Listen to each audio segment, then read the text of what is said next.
25절 보시면 율법사가 일어나 예수를 시험하고 가로되, 29절 보시면 이 사람은 율법사입니다. 자기를 옳게 보이려고 예수 여짜오되 그러면 내 이웃이 누구니오니까 누가 내 이웃이 될 수 있습니까?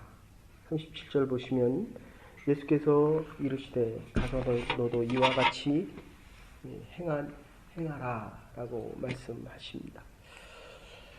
목회자가 설교하기가 제일 어려운 부분이 바로 이 선한 사마리아인에 대한 비유입니다. 그런데 이 비유는 유년주일학교 때부터 아예 공과책 속에 유년주일학교, 중고등부, 계단공부해서 3년마다 돌아가면서 본문을 바꿔가고 있는데, 어릴 때부터 교회에서 자라면 이 본문은 수없이 대합니다. 연극을 하기도 하고 성탄절에 이야기하기도 하고. 그런데 제일 어려운, 목회자가 제일 설교하기 어려운 부분이 바로 이 본문입니다. 이유는 지금 율법사, 하나님의 말씀에 대해서 잘 아는 자가 지금 예수님을 시험합니다. 그리고 29절에 다시 우리가 읽은 대로 보면 예수께 여짜오되 내 이웃이 누구이오니까. 지금 강도 만난 자의 이웃이 선한 사마리아인입니까? 아니면 선한 사마리아인의 이웃이 강도 만난 자입니까? 이게 굉장히 쉬운 본문 같은데, 각 복음서마다 그리고 66권의 성경마다 주제가 있습니다. 마태복음은 그러니까 우리 성도님들이 생각하시는 거와 목회자들이 신학적으로 생각하는 관점이 약간 다른 점이 있습니다. 신학적으로는 마태복음 16장 16절 주는 그리스도시요 살아계신 하나님의 아들이라는 마태의 신앙 고백이 굉장히 중요합니다. 그거를 확증시켜주는 게 마가복음 10장 45절 내가 섬김을 받으러 온 것이 아니라 섬기러 왔고 너희들을 위하여 내 목숨을, 그러니까 인자가 온 것은, 인자라는 용어가 나오는데 섬김을 받으러 온 것이 아니라 섬기러 왔고 너희들을 위하여 대속이라는 말이 여기서 등장합니다. 마가복음이 마태복음보다 먼저 쓰여졌기 때문입니다. 그리고 요한복음에서는 유월절 식사 13장부터 나타나는 예수님의 발 씻는 장면이 나옵니다. 섬기는 모습입니다.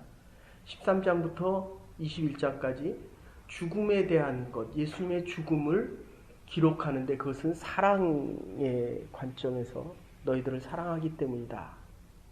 그리고 누가복음은 이 10장과 15장에 나오는 부자와 나사로, 그러니까 누가가 의사이기 때문에 이 강도 만난 자에 대한 것을 의사의 입장에서, 치유자의 입장에서 기록하고 있는데, 어쨌든 중요한 것은 여러분들은 스스로를 누구라고 생각하십니까? 그러니까 지금 여기서 제사장이 강도 만난 자를 보고 지나갑니다. 이유는 레위기의 22장에도 나오지만 지금 제사장이 강도 만난 자를 도와줄 수 없었던 이유는 나는 지금 제사를 집례하러 가야 되기 때문입니다. 이게 단순한 이유가 아닌 이유는 24반차가 있어서 24년에 한 번씩 예배를 집례하게 됩니다. 그것도 1년에 한 번씩. 그러니까 예배를 집례 못하면 내가 24년 있다가 어떤 때는 2년에 한 번, 1년에 한 번 예배를 집례하게 되는데, 예배를 집례를 할 수가 없습니다. 그러니까 내가 지금은 강도 만난 자를 도울 때가 아니다, 이런 얘기입니다. 레위인은 뭡니까? 교회에서 태어나면서부터 죽을 때까지 성별되어서 교회 일만 하는 사람들입니다. 내가 지금 가서 제사장은 내가 지금 도와줄 때가 아니라고 얘기한다면 레위인은 이거는 내가 할 일이 아닙니다. 그래서 우리가 신앙생활을 하다 보면 이 때와 할 일은 아주 중요합니다. 그래서 레위인은 내 일이 아니기 때문에 나는 할 수 없다는 것입니다. 지금 이 강도 만난 자가 유대인입니다. 여리고성입니다. 강도가 많이 있는 그곳에서 지금 강도를 만났습니다. 그러면 이렇게 얘기할 수 있습니다. 그 가다가 강도 만난 건 자기가 왜 글로 갔느냐. 도둑들이 우글거리고 글로 가면 강도를 만날 수밖에 없으니까 그거는 자기가 잘못했으니까 그건 자기 책임이다. 그러니까 누가 너의 이웃이냐라고 물을 때 지금 예수님께서는 강도 만난 자에 대한 이유를 묻지 않으셨다는 것입니다. 이게 아주 조심스럽습니다. 제가 목회자로서 하나님의 집을 찾고 도움이, 자비가 필요한 사람들에게 예수님은 절대로 그 원인을 묻지 않으셨다는 것입니다. 가늠한 여인이 왔을 때 그 여인이 네가 왜 가늠했느냐라고 묻지 않는다는 것입니다. 그냥 치료해 주십니다. 사회적으로 흉흉한 이때에 사회적인 책임도 전가하지 않고 강도 만난 자에게 네가 잘못했다고도 묻지 않으신다는 것입니다. 근데 우리는 얼마나 많은 것을 묻습니까? 남편에게도 묻고 아이에게도 묻고 심지어 스스로에게도 묻습니다. 지금 이 환경을 한번 보십시오. 지금 누가 도움을 요청하고 있습니다. 지금 유대인이거든요. 유대인이 사마리아 사람들, 당시 개 취급하던 사람 취급을 받지 않는 사람의 도움을 받고 있다는 것입니다. 그러니까 우리로 얘기하면 정말 원수 같고 꼴뚜배기 싫고 말도 섞기 싫고 같이 있기도 싫은 그 사람이 자기를 도와준다는 것입니다. 근데 이 사람이 누굽니까? 사마리아 사람이? 이게 예수님입니다. 예수님이 자비와 긍휼을 가지고 유대인들에게 갔습니다. 율법사가 시험을 합니다. 그리고 지금 이 말, 누가 나의 이웃이 되겠습니까? 라는 얘기는 이웃과 영생의 문제는 지금 같이 가고 있습니다. 어떻게 해야 영생을 얻겠습니까? 그런데 자기의 의를 드러내고 싶어서 세 번째는 뭡니까? 도대체 나의 도움을 받을 수 있는 사람이 누굽니까? 이런 얘기를 하는 것입니다. 감히 누가 나의 이웃이 될 수 있습니까? 지금 이런 얘기하는 것입니다. 이게 얼마나 무서운 이야기입니까? 지금 예수님께서 유대인들을 구하기 위하여 대속의 제물로 오셨는데 유대인 중에 그 누구도 예수님을 메시아로 받아들이지 않았습니다. 이 율법사가 예수님의 권세와 권위와 능력을 몰랐겠습니까? 알았습니다. 그리고 그가 메시아인 줄 알았습니다. 그런데 자기가 율법에 대해서 하나님의 나라까지 얘기하기는 그렇지만 어쨌든 이 천국에 대해서 유대인들이 기다리는 메시아 왕국의 도래를 알고 있었기 때문에 지금 메시아를, 예수를 메시아로 받아들이지 못한다는 것입니다. 여기서 강도 만난 자는 누굽니까? 저와 여러분과 유대인들입니다. 이 강도 만나서 쓰러져 있는 자이자입니다. 그런데 예수님이 오고 도움을 주려고 하는데 받아들이지 않습니다. 만약 강도 만난 자가 감기가 걸려서 지금 사마리아 사람이 와서 도와주겠다라고 하면 받아들였겠습니까? 천만의 얘기입니다. 절대로 받아들이지 않습니다. 신앙생활을 오래 하고 내가 믿음을 잘 지켜가고 지금처럼 제사장, 당연히 제사장이 도와야죠. 제가 이번 주 월요일 날도 어떤 분하고 만나서 얘기하는데 그런 얘기 하더라고요. 원주민 선교를 지금 12년, 13년 계속 가니까 그 아이들이 그렇게 얘기한대요. 내가 토론토 가면 도와주실 수 있습니까? 이게 보통 일입니까, 이게? 우리가 처음에 원주민 마을 갔을 때에 전문학교 가는 이 세 개의 마을에서도 전문학교 간 애가 학력이 최고입니다. 근데 우리가 전도를 하고 또 전도를 해서 이들이 그리스도의 말씀을 받아들이니까 사람답게 살고 싶어서 점점 수고하고 노력을 했는데 어느 한계를 벗어나기가 참 어렵습니다.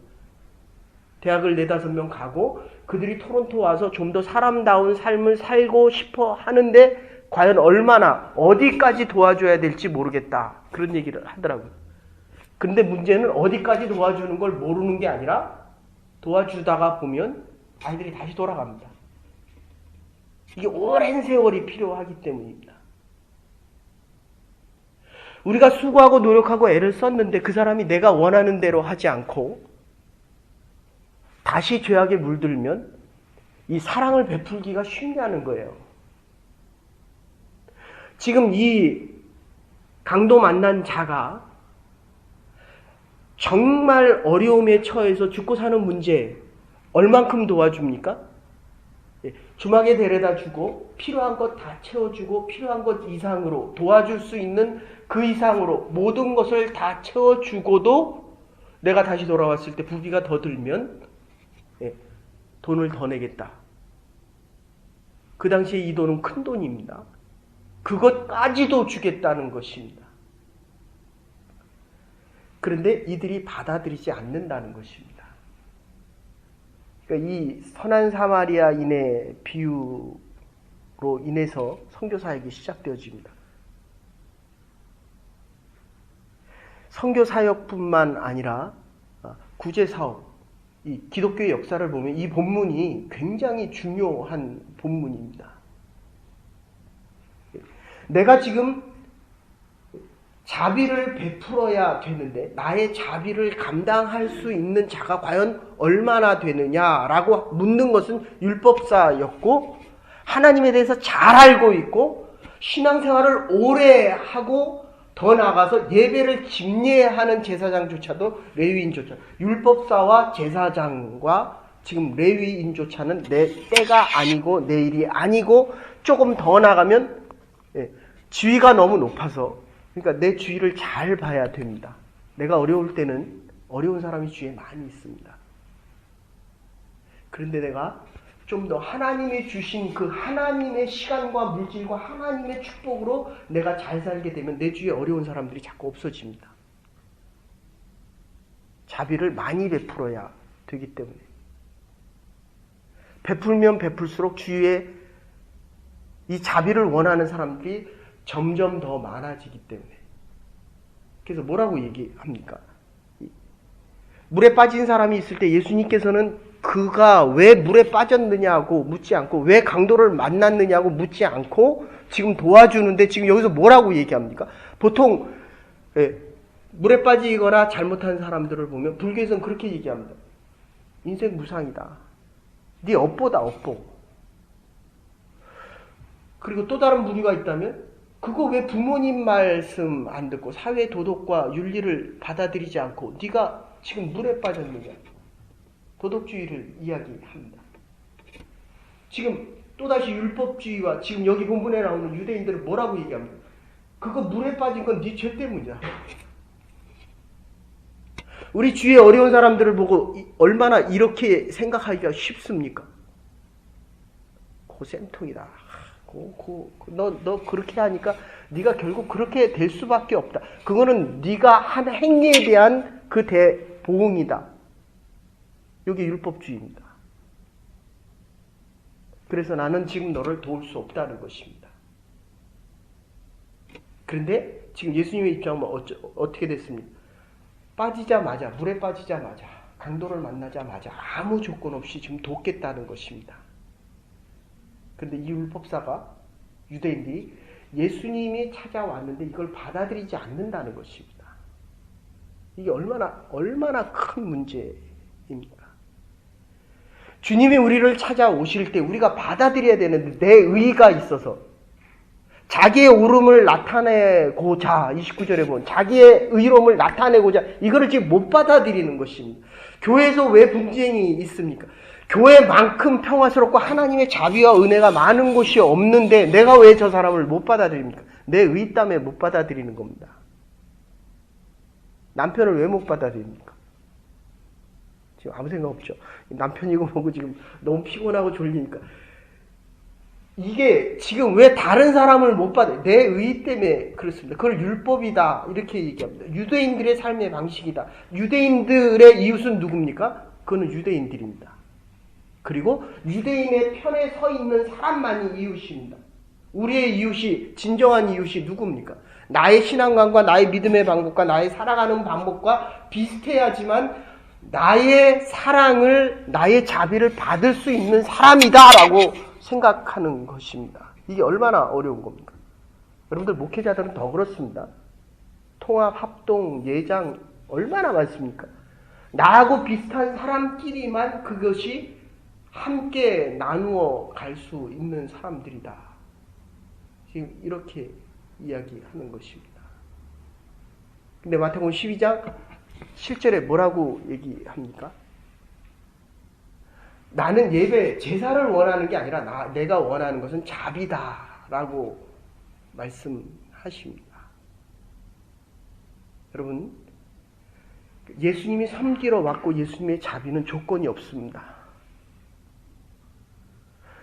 아무리 어렵고 잘못된 사람이 있어도 그 사람에게 묻지 않는다는 것입니다.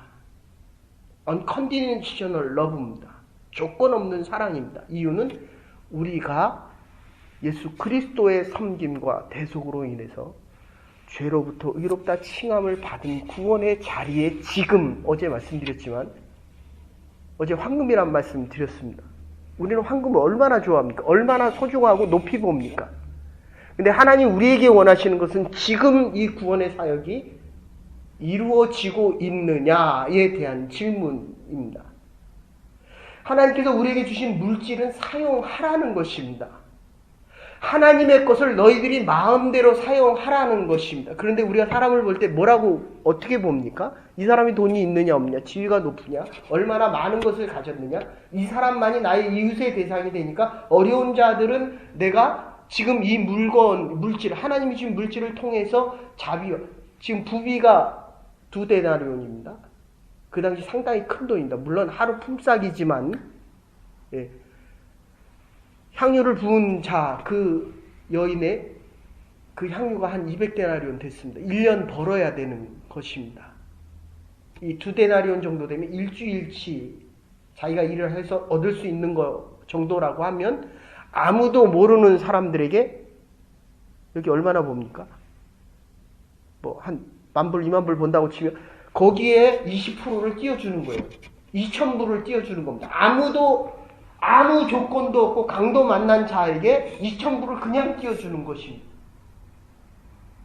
회복될 때까지 필요한 것을 다 완전하게 아무 조건도 묻지 않고 그 사람이 나의 이웃이라는 것입니다. 이웃이 없으면 영생이 없다. 지금 이런 뜻입니다. 내가 하나님께 받은 이 사랑 때문에 지금 자비를 베풀 수 있는 것입니다.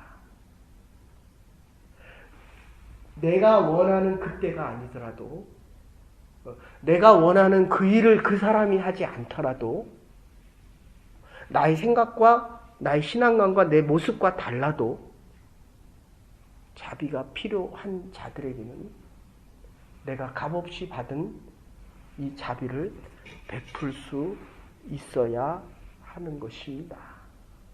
누가 나의 이웃입니까? 강도 만난 자의 이야기를 하고 너희도 가서 이와 같이 행하라. 여러분, 저와 여러분의 마음속에 이 아픔과 상처가 있습니다.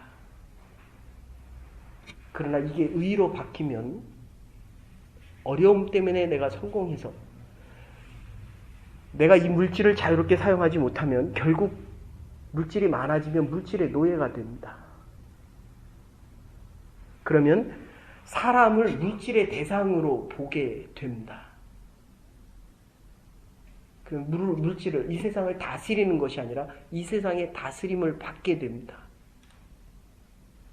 예수님의 마음에 아픔이 있었던 이유는 우리의 모든 죄를 짊어 담당하셨기 때문입니다. 그렇기 때문에 왕으로 오셔야만 됐고 그 왕의 직분 때문에 유대인들이 받아들이지 않습니다. 저와 여러분의 마음 안에 아픔과 상처가 있습니다. 그렇기 때문에 어려운 자를 만나는 것을 힘들어합니다. 그것이 은사로 바뀌어서 하나님의 은혜를 베풀 수 있는 자리, 지금 강도 만난 자 보고 오라는 것이 아닙니다. 예수님이 찾아가십니다. 이게 이웃입니다. 우리를 원하고 우리의 사랑과 자비를 원하는 사람이 많은데도 우리의 마음의 아픔과 상처 때문에 찾아가는 것을 힘들어합니다. 그렇기 때문에 그들도 이 이웃을 받아들이기가, 선한 사마리아인을 받아들이기가 어려워집니다. 그래서 우리에게 절대적인 하나님의 은혜와 사랑이 필요한 것입니다. 하나님의 은혜가 있을 때는 우리의 상처가 변하여 새로운 소망과 꿈과 비전으로 변화되어지고 하나님의 은사로 바뀌어지지만, 하나님의 은혜가 없을 때는 유대인과 선한 사마리아인, 개같이 취급받는 이 사람들의 벽이 무너지지가 않습니다. 그래서 묻고 있는 것입니다. 누가 나의 이웃입니까? 모든 이들이 우리의 이웃입니다. 모든 이들을 위하여 예수께서 우리에게 오셨기 때문입니다. 너희도 가서 이와 같이 하라. 모든 이들에게 하나님의 은혜와 사랑을 베풀며 살아갈 수 있는 하나님의 사람들, 선한 사마리아인들이 될 수 있기를 주의 이름으로 축원합니다. 이제는 괴물이 되신 우리 주 예수 그리스도의 극진하신 은혜와 하나님의 무한하신 사랑과 성령의 감동 교통하심이 무엇을 하여야 영생을 얻을 수 있습니까? 자기의 의를, 우리의 의를 자랑하는 것이 아니라 아무 조건 없이 너희도 가서 이와 같이 행하라. 이 믿음 속에 또 세상을 향해 날려나가고 우리의 남은 날들을 하나님의 사람으로 살아가기로 결단한 부름받은 주의 백성들과 하나님의 교회와 우리의 남은 날들을 위해 이제로부터 영원토록 함께 하시옵기를 축원하옵나이다. 아멘. 오늘도 하나님의 자비를 베풀며 살아갈 수 있는 부름받은 하나님의 백성들 되시기를